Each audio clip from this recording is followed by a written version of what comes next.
The advertisement said the building was absolutely fireproof. 5 weeks later, 602 people were dead inside it, and most of them never reached a door. Chicago, 1903. The Iroquois Theater opened on the 23rd of November on Randolph Street, and it was meant to be the finest playhouse in the city. It had cost a fortune. Marble, mahogany, a 60-foot foyer, stained glass. The newspapers called it a temple. The program in every seat called it absolutely fireproof. It was not fireproof. It was not finished. And some of the men who signed off on it knew both of those things. The theater had been rushed to open in time for the holiday season. Work was still incomplete when the first audience walked in through the doors. There were no sprinklers, although the law required them. There was no fire alarm. No telephone. No water connections. No emergency lighting. The only firefighting equipment in the building was 6 canisters of dry powder, meant for small fires within arm's reach, in a room with a stage tower 90 feet tall. The vents above the stage, the ones designed to draw smoke and flame straight up and out of the building, had been fastened shut. A fire captain had walked through the theater weeks earlier and noted what was missing. The building passed its inspection anyway. December the 30th. A Wednesday. School was out for the holidays. The matinee of Mr. Bluebeard was sold out. Somewhere near 2,200 people came in, to a house with about 1,600 seats. The rest stood in the aisles. Because it was a holiday matinee, the audience was overwhelmingly women and children. Mothers had brought their sons and daughters. Teachers had brought their classes. They filled the galleries, the balcony, and the upper balcony. The cheapest seats were the highest ones. And the highest ones were the furthest from the ground.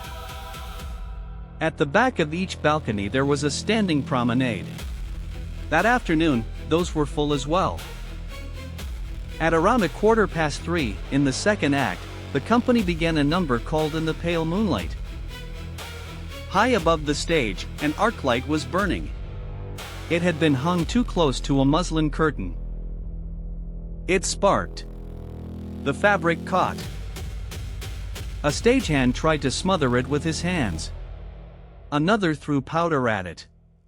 The flame was already above them, climbing into the flies, where thousands of square feet of painted canvas scenery hung waiting. Eddie Foy, the comedian playing the lead, was in the wings in costume. He saw it.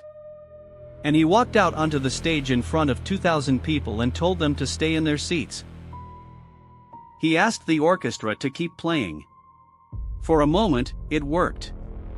He stayed out there in his costume, telling the audience to walk and not run, while burning scenery came down behind him. Then someone called for the asbestos curtain. This was the safeguard the entire building rested on. A fireproof sheet that would drop between the stage and the audience and seal the fire away from them. It came down about 20 feet, and it stopped. It had snagged on a light reflector mounted underneath the proscenium arch. It hung there, open along the bottom, leaving a gap of roughly 500 square feet. It would not have mattered a great deal if it had closed. A chemist who examined it afterwards found it was mostly wood pulp with some asbestos mixed in. He said it was of no value in a fire. Behind the stage, the cast were escaping through the rear scenery doors. Those were double doors, tall enough to move painted flats through. When they swung open onto the alley, the winter air came in. The draft did what drafts do. It took the fire off the stage and drove it forward, under the stuck curtain, and out into the auditorium as a single sheet of flame. It crossed the space in seconds. In the upper galleries it reached people who had not yet got out of their seats. And then the audience found the doors. The theater advertised 30 exits. Fewer than half a dozen of them were usable. Some doors opened inward, and a crowd pressing against them held them shut.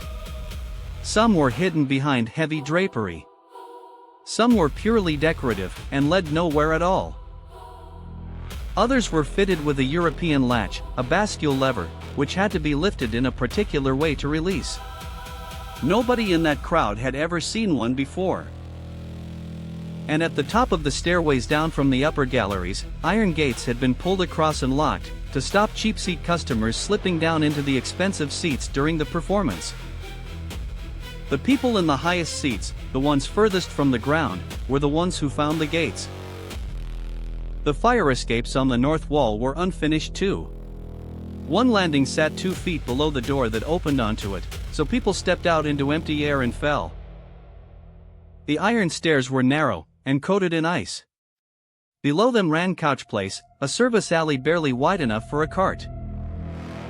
Workers in the building across the alley pushed planks and ladders over the gap and pulled people across. Some made it. Some did not.